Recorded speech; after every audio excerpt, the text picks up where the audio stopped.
Programme सियासत और रियासत में आपको एक बार फिर से खुशामदीद कहेंगे और इस वक्त हमारे साथ टेलीफोन लाइन पे मौजूद हैं सीनियर तजियाकार हैं तहरीक जवानान पाकिस्तान के सरबराह अब्दुल्ला गुल साहब। बहुत शुक्रिया अब्दुल्ला गुल साहब आपकी कीमती वक्त का। सवाल के पैदा हो रहा है जो मौजूदा सियासी सूरत हाल चल रही है गैर आइनी और बहरानी किसी कैफियत है, इसमें तमाम तर सूरत हाल को अगर हम इतवार से कबल देखें तो क्या सूरत हाल थी? तमाम अपोजिशन जो थी वो सरगर्म थी हुकूमत के खिलाफ और हुकूमत सरप्राइज देने के मूड में थी। खत एक सामने लाया गया, ये कहा गया कि ये साजिश के जो ताने बाने हैं और ये तमाम तर सूरत हाल जो है ये उसी साजिश का नतीजा है। जो खत के मंदरजात थे पाकिस्तान तहरीक इंसाफ की के जो वज़रा उन्होंने 12 दफ़ा ये क्लेम किया, खुद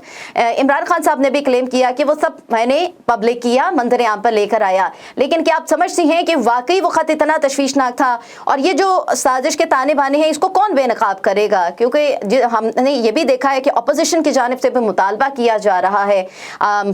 फौज की तरफ से कि इस सारे मामलात को देखें और वाज़ेह तौर पर कोई जवाब दिया जाए। देखिए, जहाँ तक ताल्लुक है बहरानी सूरत हाल का, तो आईनी बहरान भी पैदा हुआ है, सियासी बहरान भी पैदा हुआ है और मुआशी बहरान भी पैदा हो गया है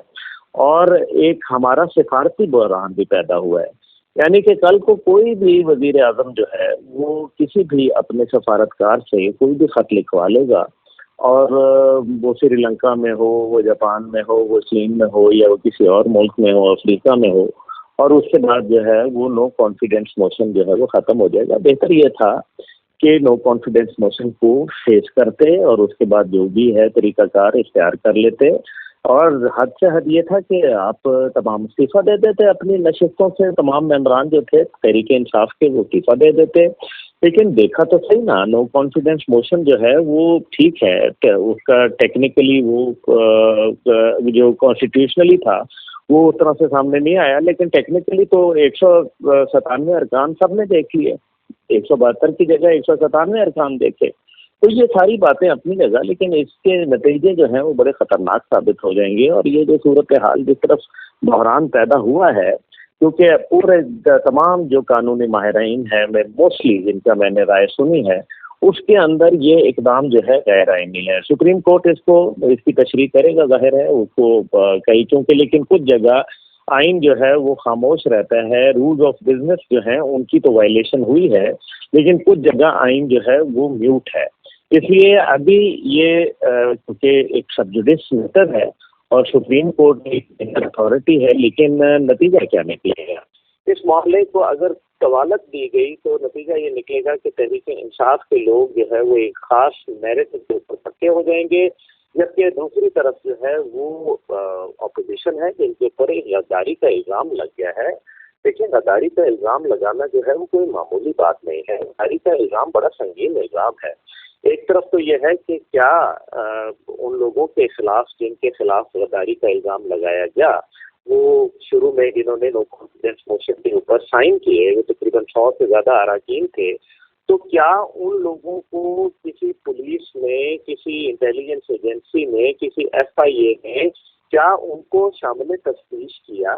क्या उनसे कोई तफ्तीश हुई? अगर नहीं हुई तो क्यों नहीं हुई? दूसरा ये है कि क्या उन पे कोई FIR जो है वो काटी गई, क्योंकि दहशतगर्दी का मुकदमा है, कोई मामूली मुकदमा नहीं है। तो क्या FIR हुई? तो जवाब उसका भी नफी में है। क्या उनके ऊपर कोई केस कायम हुआ? तो उसका भी जवाब नफी में है। और उसके बरक्स जो है उन्हीं लोगों को जो गद्दार वतन हैं, अगर वो गद्दार वतन हैं, तो फिर उनको जो है इलेक्शन में हिस्सा लेने की दावत दे दी जा रही है। एक ऐसा मुल्क है जिसके अंदर गद्दारों को खुली छूट है। इससे तो बेहतर है कि कुलभूषण यादव को भी पाकिस्तान में इलेक्शन में हिस्सा लेने की इजाजत दे दी जाए, क्योंकि गद्दारी तो गद्दारी है। तो मसला ये है कि या तो वो गद्दार हैं और या फिर नहीं है, और अगर हैं तो फिर किस कानून के तहत, अगर उन पर कोई इंटेरोगेशन नहीं हुई तो फिर किस कानून के तहत जो है वो स्पीकर जो है वो बगैर इंटेरोगेशन के जो है उनके खिलाफ रूलिंग दे देते हैं, और बाद में रूलिंग पढ़ते हुए कमाल ये है कि वो अपने नाम की बजाय Asad Qaiser speaker national assembly बोल देते हैं। तो ये लिखा लिखाया स्क्रिप्ट जो है, देखिए ना, अब अपोजिशन के लिए इस हालत के अंदर, जो कि पहले सूरत हाल और थी, आज से 1.5 माह पहले तकरीबन जब इमरान खान साहब की हुकूमत बुरी तरीके से जो है वो मुश्किलात का शिकार थी और आवाम में अपनी मकबूलियत जो है वो खो बैठी थी, और उसकी जो मिसाल थी वो खैबर पख्तूनख्वा का पहले मरहले का बलदियाती इलेक्शन था, जिसमें PPP में बहुत बुरी तरीके से उनको शिकस्त हासिल हुई। لیکن اس کے بعد جو ہے وہ ایک بیانیہ سامنے آنا شروع ہوا. اب ایک ایسا بیانیہ، اب اس بیانیے کے اندر ایک بہت بڑا مسئلہ آ گیا. مسئلہ یہ آ گیا کہ آئندہ کوئی بھی سفارتکار جو ہے وہ پاکستانی حکومت کو اپنی اسیسمنٹ دیتے ہوئے گھبرائے گا، جس سے نتیجہ یہ نکلے گا کہ پاکستانی حکومت کے پاس جو ہے وہ مستقبل میں اچھی اسیسمنٹس جو ہے وہ نہیں موجود ہوں گی. دوسری بات یہ ہے کہ ہمارے اوپر، ہمارے سفارتکاروں کے اوپر سے غیر ملکی سفارتکاروں کا اعتبار اٹھ جائے گا اور وہ ان سے بات نہیں کریں گے، کیونکہ اگر ایسا کوئی خط تھا تو کیا اس کا فورینسک کرایا جائے گا؟ کیا ایسے خط کی ویلیڈیشن، کیونکہ امریکہ تو بڑا واضح بول رہا ہے کہ ایسا کوئی خط نہیں ہے، آپ ثابت کریں کورٹ آف لاء کے اندر کہ ایسا کوئی خط آیا ہے، عوام کو دکھایا جائے. اب مختلف جو ہے وہ باتیں اور مختلف آ رہا ہے، کیونکہ ہوا یہ تھا کہ ایک سفارتکار جو ہے پاکستانی، اس کی ایک تھرڈ سیکٹری امریکن سے ملاقات ہوئی اور اس میں انہوں نے یہ نتیجہ اخذ کیا، یہ از خود نتیجہ تھا جو ہمارے پاکستان کے سفارتکار نے کیا کہ غالباً پاکستان میں جائے، جو انہوں نے خط جو ہے وہ حکومت پاکستان کو لکھ دیا اور یہ ان کی ذاتی رائے تھی اور ذاتی رائے کو جو ہے وہ ایک خط بنا کے گیا. نہ اس میں امریکہ کا خط ہے، نہ اس کے اندر جو ہے کوئی ایسی دھمکی آئی اور نہ ہی ایسے کوئی دھمکی دیا کرتے ہیں. غیر ممالک کے لوگ، بائیڈن صاحب نے تو فون تک کرنا گوارا نہیں کیا، تو وہ خط لکھ کے کوئی ایسی دھمکی، مطلب آج کل کے دور میں حیران ہوتا ہوں کہ ایسی باتیں جو ہے وہ کی جا رہی ہیں کہ خط لکھنے کی، جو گرجتے ہیں وہ برتتے نہیں ہیں اور جو برتتے ہیں وہ گرجتے نہیں. اسمبلی کو تحلیل کرنے کے بعد ہم نے یہ بھی دیکھا ہے کہ اپوزیشن پہلے بھی یہی چاہ رہی تھی کہ انتخابات نہیں ہوں، دوبارہ سے انتخابات ہوں. اب اسمبلی تحلیل کر دی گئی، جو سرپرائز دیا، خیر سرپرائز عمران خان صاحب نے اپوزیشن کو دیا یا اپنے ہی وزراء کو دیا، اپنی کیبنٹ کو دیا. تو اب صورتحال یہ ہے کہ نگران سیٹ اپ کے حوالے سے جو تیاریاں کی جا رہی ہیں، آپ سمجھتے ہیں کہ نگران سیٹ اپ میں اپوزیشن جو ہے وہ سپریم کورٹ کے فیصلے کا انتظار کرے گی کہ یہ قلعدم قرار دیا جائے کہ تمام تر صورتحال، یا کہ نگران سیٹ اپ کا حصہ بنے، کیونکہ اب زیادہ ٹف ٹائم اپوزیشن کے لیے ہے؟ دیکھیں، میرے خیال میں اس ٹائم پہ دو ہی طریقے ہیں. سب سے بہترین جو طریقہ ہے وہ ہے جوڈیشری، اور جوڈیشری کے اوپر ان کیمرہ سیشن جو ہے وہ بلا سکتی ہے اور چاہے تو وہ ایک بند لفافے میں اس خط اور اس کی تفصیلات جو ہے وہ مانگ سکتی ہے. ظاہر ہے ملکی ایجنسی سے مانگے گی. اپوزیشن جو ہے وہ مطالبہ کر رہی ہے. آج انہوں نے آرمی چیف صاحب سے مطالبہ کیا ہے، انہوں نے DGI صاحب سے مطالبہ کیا ہے، اور میرے خیال میں یہ دونوں بڑے مستند ادارے ہیں. اور اگر جوڈیشری ان سے اس خط کی تفصیلات، کیونکہ دیکھیں بات یہ ہے کہ اگر ایسا کوئی خط ہے اور اگر یہ لوگ واقعی اس سازش کے اندر شریک ہیں اور یہ غدار ہیں، تو پھر تو میرے خیال میں ان جو تختہ دار ہے وہ ان کا مقدر ہونا چاہیے. اور اگر ایسا نہیں ہے تو ظاہر ہے ایسے صورتحال میں اپوزیشن الیکشن میں اگر جائے گی تو ان کے اوپر ایک بہت بڑا الزام ہے، اور ایسی صورت میں اپوزیشن کو بہت مشکلات کا سامنا کر سکتے ہیں وہ عوام الناس کے سامنے. دوسری بات یہ ہے کہ غیر ممالک کے حوالے سے آپ نے دیکھا ابھی حالیہ آرمی چیف صاحب نے نیشنل سیکیورٹی کی ایک ورک شاپ کے اندر انہوں نے بڑا واضح امریکہ کے حوالے سے اپنا ایک موقف انہوں نے پیش کیا، جس کے اوپر بہت ساری مختلف آراء ہے، وہ ضرور ہونی بھی چاہیے، لیکن فی الحال موقف سامنے آیا. اس سے نظر یہ آتا ہے کہ اگر ایسا کوئی خطوط ہوتے اور جس کے اندر پاکستان کو سازش یا پاکستان کو کسی ایسی خطرناک قسم کی سازش کا شکار کیا جاتا،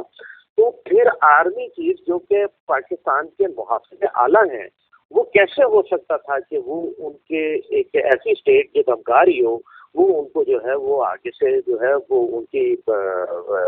ساتھ کوآپریشن بڑھانے کی بات کر رہے ہوں. پھر شاہ محمود قریشی صاحب نے کیا 21 اور 22 کو جب US secretary of under secretary state جب تشریف لائیں تو انہوں نے تو اپنے ٹویٹ میں کہا کہ ہم کوآپریشن بڑھائیں گے. کیا اس ٹائم پہ یہ مطالبہ رکھا گیا سامنے؟ کیا ان کو بتایا گیا کہ جناب آپ نے یہ ایک دھمکی آمیز خط لکھا؟ لیکن ایک سب سے بڑا ارم صاحبہ، سب سے مزیدار سوال یہ پیدا ہوتا ہے کہ جس خط کی بنیاد اور جس کے بھیجنے والے سفارتکار کی وجہ سے پورے پاکستان کی اسمبلی تحلیل کر دی جاتی ہے، پورے پاکستان کے وزراء نکال دیے جاتے ہیں، وزیر اعظم نکال دیا جاتا ہے، تحلیل ہو جاتا ہے سب کچھ، اس ملک کا جو سفیر ہے اس کو کیوں نہیں ملک بدر کر دیا گیا؟ کمال تو یہ ہے، یعنی کہ اس کا مطلب ہے یا تو یہ خط ہے ہی نہیں، اس کی کوئی صداقت ہی نہیں ہے. تو میں سمجھتا ہوں کہ اس کی صداقت کو جاننے کے لیے انتہائی ضروری ہے کہ सुप्रीम कोर्ट फौरी तौर पर, क्योंकि इसमें जितनी ताखीर होगी इलेक्शन का प्रोसीजर जो है वो आगे बढ़ना शुरू हो जाएगा। उसके 7 दिन मुतय्यन किए गए हैं, जिनमें से गालिबन 2 दिन जो है वो गुजर चुके हैं, 5 दिन पीछे रह चुके हैं। तो ऐसी सूरत हाल के अंदर एक बहुत बड़ा बहरान पैदा हो सकता है और मुल्क को एजिटेशन की तरफ जो है वो भड़काया जा रहा है। वजीर आजम रोजाना जो है वो टीवी के ऊपर आके बैठ के जो है वो अपना एक प्रोग्राम करते हैं, साथ ही साथ जो है वो धरनों का और वो एजिटेशन की एक सियासत जो है, डी चौक कल जो है वो वहाँ लोग हाथ में, मैं खुद विटनेस हूँ, आग के गोले जो है वो लेके जो होते हैं उनको लेके वो वहाँ बाकायदा आतिशबाजी और वो सारा कुछ चल रहा था और लोगों के लिए वो मैदान जार पे कारजार बना हुआ था, वहाँ से गुजरना मुमकिन नहीं था। पुलिस ने चारों तरफ से उस जगह को घेरा हुआ था और वो वहाँ एक हंगामा आराई बरपा थी और वजीर आजम साहब वो उन्होंने कहा कि मैं उसकी वहाँ क़यादत करूँगा। तो ये जो सूरत हाल है, अभी तो एक तरफ से कार्रवाई हो रही है, फिर क्या होगा कि तंग आमद बजंग आमद। बात यह है कि तमाम अपोजिशन ने मायूस किया था कौम को, इसमें कोई दूसरी राय नहीं है। इन लोगों ने जो है वो मुल्क के साथ खेला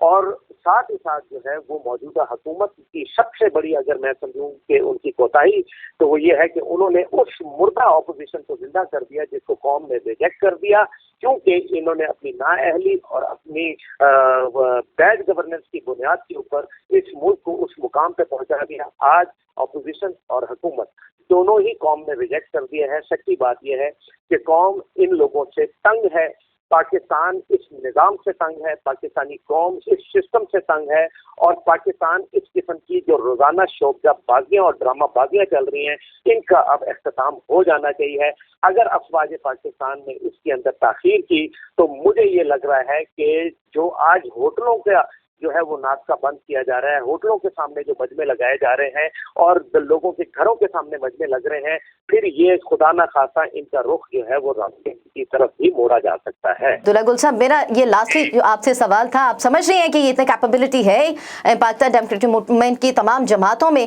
बाज़ अमीर लोग जो पाकिस्तान तहरीक इंसाफ के थे उनको शामिल करके और तमाम मसाइल का हल निकाल सके? नहीं, मेरा नहीं ख्याल कि ऐसा सूरत हाल, क्योंकि अगर ऐसा सूरत हाल होता तो हुकूमत के पास इसका जवाब होता। हुकूमत जो कि बहुत बड़े बड़े क्लेम करके आई थी, बड़े टॉल क्लेम्स करके आई थी, वो इसका नतीजा नहीं निकाल सकी। जिनके पास खास तौर पे वो लोग मौजूद थे जो कि अपनी फील्ड के, जिनको मास्टर बताया गया था और उससे पहले आपको याद है इलेक्शन से पहले 2018 के पूरा एक रोड मैप पेश किया गया, उसमें असद उमर साहब जैसे लोग और फिर कर्जे लोगों के मुंह पे मारने की बातें हो रही थी, IMF से जो है वो दूरी की बात की जाती, लेकिन फिर वही तमाम चीज़ें हुई जो माजी के अंदर जो है हम देख चुके थे मुतअद्दिद बार और उन्हीं बुनियादों की वजह से उनको रिजेक्ट किया गया। अब जो मौजूदा हुक्मरान हैं उनके पास एक ही वाहिद इम्तियाज़ था और वो था कि जी उनके ऊपर करप्शन के इल्ज़ामात नहीं हैं। लेकिन अलीम खान साहब ने मेरे ख्याल में उस किल्ली को भी जो है वो खोल दिया और अब जो है वो करप्शन भी जो है, जो कि एक बहुत बड़ा इल्ज़ाम है बुज़दार साहब के ऊपर और इसी तरीके से दीगर वज़रा के ऊपर, और फिर हमें आमिर कियानी साहब और दीगर के जो है मामलात पता हैं, ख़ासतौर पर फॉरेन फंडिंग केस का कोई फैसला नहीं है और बिलियन ट्रीज सुनामी के ऊपर जो है वो अभी तक बात नहीं हुई। इसी तरीके से दीगर मामलात हैं जो कि तातुल का शिकार हैं। मैं समझता हूँ कि मुत्तहिदा अपोजिशन क्या इस टाइम पे अगर हुकूमत भी साथ मिल जाए अपोजिशन के तो पाकिस्तान के मसाइल का हल नहीं निकाल पाएगी, क्योंकि इस टाइम पे मसला बुराई जो है वो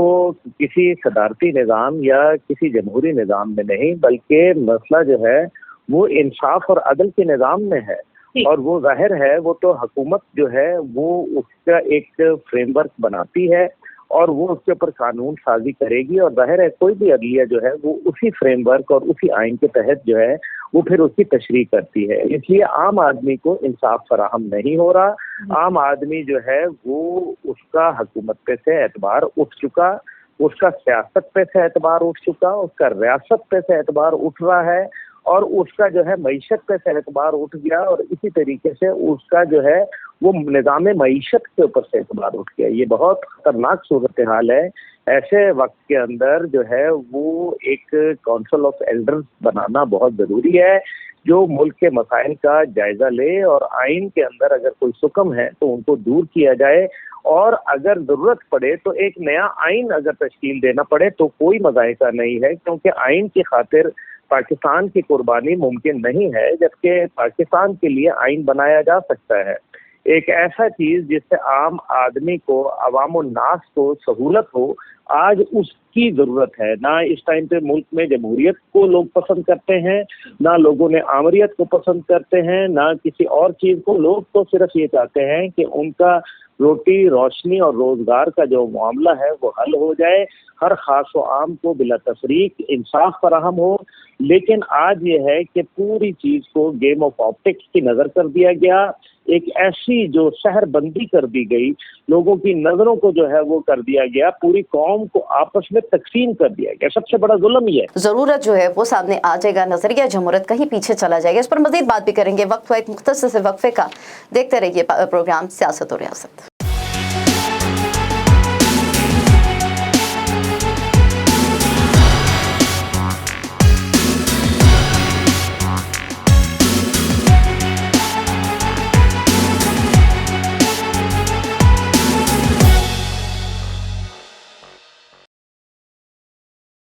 غیر آئینی بحران جو شدت اختیار کرتا چلا جا رہا ہے، حکومت کی جانب سے جو معاملات سامنے رکھے گئے اور اپوزیشن کا جو احتجاج بیانات کا سلسلہ ابھی تک آنے کا سلسلہ بھی جاری ہے، اور اب اپوزیشن کا کہنا ہے کہ ان کی نظریں سپریم کورٹ کی جانب لگی ہیں۔ وہاں پہ سے جو مطالبات سامنے رکھے گئے، سوالات سامنے رکھے گئے حکومت کے سامنے، کیا سپریم کورٹ جو ہے وہ جو اسپیکر کی رولنگ ہے اس کو، ڈپٹی اسپیکر کے جو اقدامات ہیں ان کو غیر آئینی اقدام قرار دے گی، قلعدم قرار دے گی؟ یہ سوالات بھی اٹھائے جا رہے ہیں۔ نگران سیٹ اپ کے حوالے سے صدر کی جانب سے خط بھی لکھے جا رہے ہیں، موجودہ سیاسی صورتحال کی جانب جا رہے ہیں۔ سب سے پہلے ہم بات کریں گے، ہمارے ساتھ موجود ہے سینئر تجزیہ کار عمار مسعود صاحب۔ عمار مسعود صاحب، بہت شکریہ سر آپ کے قیمتی وقت کا۔ اتوار کے روز سے پہلے جو سیاسی صورتحال چل رہی تھی تحریک عدم اعتماد پیش کرنے سے پہلے، اور جو گہما گہمی تھی وہ بھی آپ کے سامنے تھی، اتوار کے بعد کی صورتحال اب تک جو سیاسی منظرنامہ سامنے آیا ہے، آپ نے دیکھے پچھلی دہائیوں میں یا ماضی میں اس طرح کی کوئی سیاسی صورتحال پیدا ہوئی ہو یا اس کی کوئی مثال ملتی ہو؟ دیکھیے، ہمارے ہاں جو مارشل لاز کے دور میں اس طرح کی سیاسی صورتحال پیدا ہوئی ہے، جب آئین کو تہس نہس کر دیا گیا اور کھلم کھلا آئین شکنی کی گئی، لیکن یہ پہلی دفعہ ایسا ہو رہا ہے کہ ایک سول حکومت کی جانب سے اس طرح کا سول مارشل لا نافذ کرنے کی کوشش کی جا رہی ہے، اور اس قدر بہیمانہ طور پر یہ آئین شکنی کی گئی ہے کہ اس کی مثال کسی سول حکومت کی جانب سے تاریخ میں نہیں ملتی۔ جو اقدامات اتوار کے روز ہوئے وہ سراسر غیر آئینی تھے، اور اس پر وقت گزرتا جا رہا ہے، اور حکومت جو کہ اب جائز حکومت نہیں ہے آئینی طور پر، وہ بڑی تیزی سے اگلے الیکشن کے تیاری کی طرف جانا چاہ رہی ہے، اور عمران خان قائم مقام وزیر اعظم بنے،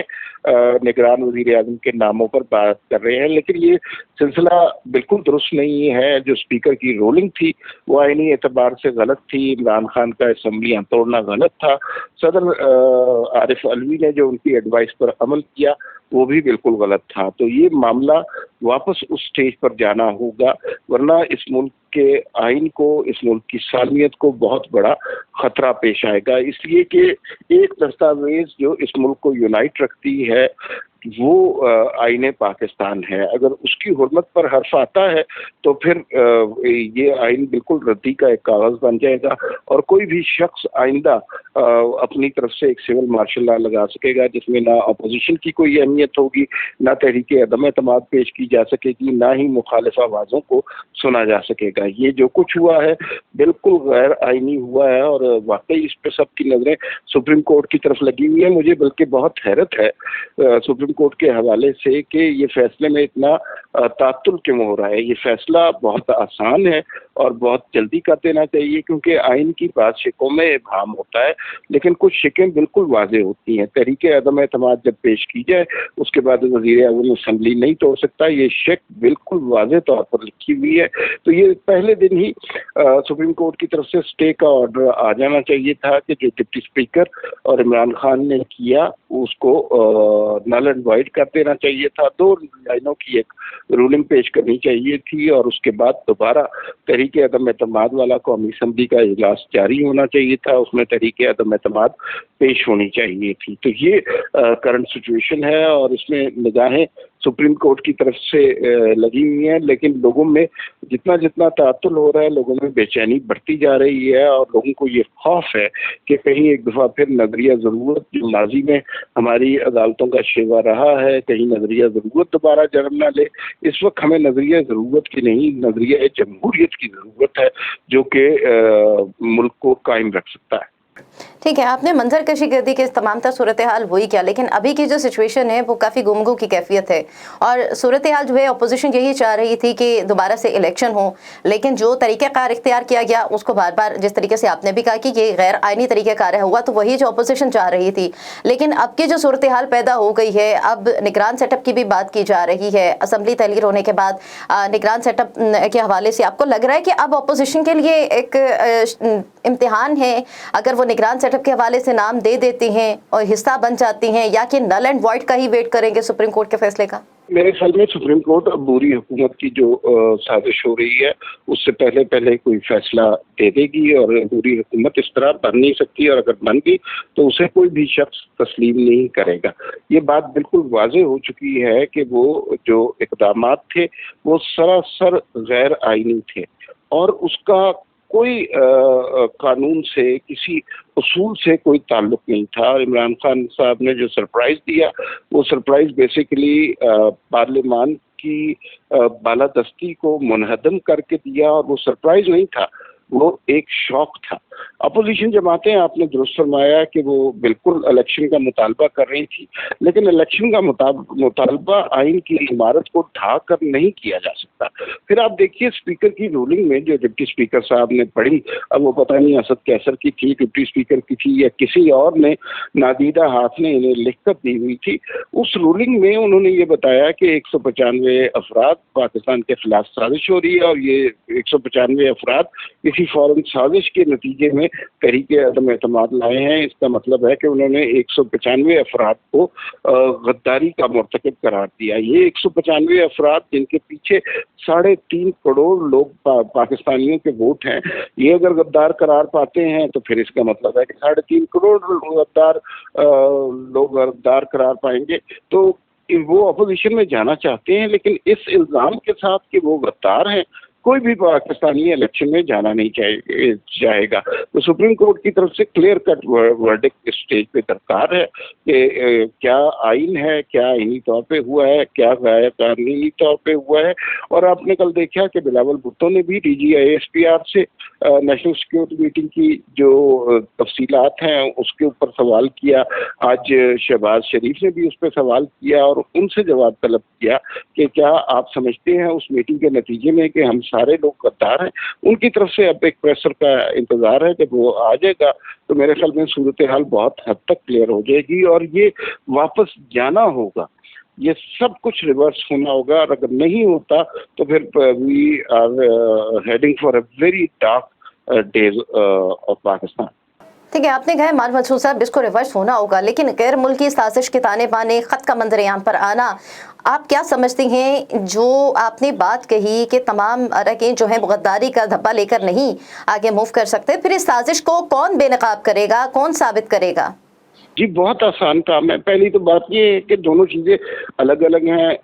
एक तो ये है कि जो असेंबली में हुआ वो गैर आईनी था, वो रिवर्स होना चाहिए। दूसरी बात ये है कि तहरीक इंसाफ एक सियासी जमात नहीं है, एक प्रोपेगेंडा यूनिट है। वो किसी भी एक इशू पे बहुत बड़ी बहस खड़ी कर देते हैं और उसके बाद जब वो उसमें से उसका पोल खुल जाता है तो वो सच नहीं बोलते, माफ़ी नहीं मांगते, एतराफ़ नहीं करते, वो उसके जवाब में उससे बड़ा झूठ गढ़ लेते होते हैं। तो अभी भी जो सूरत हाल है, ये खत कोई ऐसा वाकया नहीं था, एक डिमाश था जो एम्बेसीज का आपस में एक्सचेंज होता ही रहता है और उसके अंदर कोई ऐसी बात नहीं थी। और सिक्योरिटी कमेटी मीटिंग में भी ये बात वाज़े हो गई थी कि कोई ऐसा थ्रेट श्रेट नहीं दिया गया। और इमरान खान को अमेरिका क्यों थ्रेट देगा? इमरान खान तो जब अमेरिका से आए थे तो उन्होंने कहा था जी कि मैं तो वर्ल्ड कप जीत के आया हूँ। फिर उसके बाद ये इन्होंने हर बार इस्तेमाल कर लिया कि किसी तरह बाइडन इनको 1 मिनट की कॉल कर ले, और वो कॉल जो थी वो आपको लोगों को पता होना चाहिए, वो कोई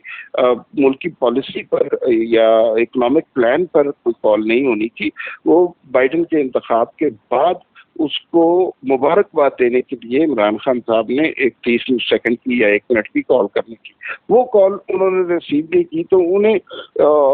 کیا یہ اسی طرح کی چکر ہے جس طرح کا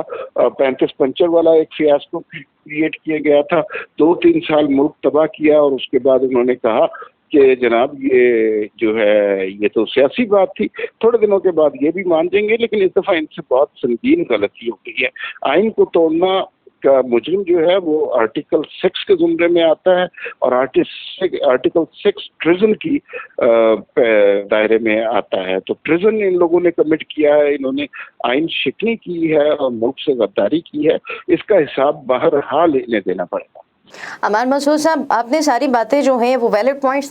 ریز کیے ہیں، لیکن جو اپوزیشن جس طریقے سے سامنے آ رہی تھی حکومت کو ٹف ٹائم دینے کے حوالے سے، بقول حکومت وزراء شیروانیاں ٹنگی کی ٹنگی رہ گئی ہیں، تو سر جو شیروانیاں ٹنگی کی ٹنگی رہ گئی ہیں، جو اتحادیوں کو ساتھ ملایا، جو دیگر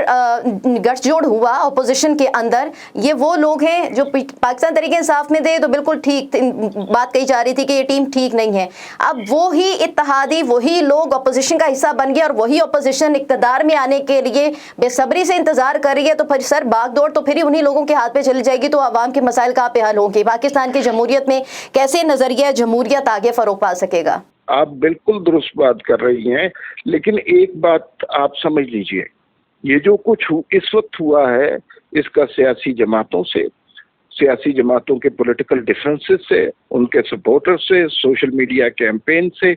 بالکل کوئی تعلق نہیں ہے، یہ اس سے بڑا جرم ہے۔ یہ آئین پاکستان کو توڑا گیا ہے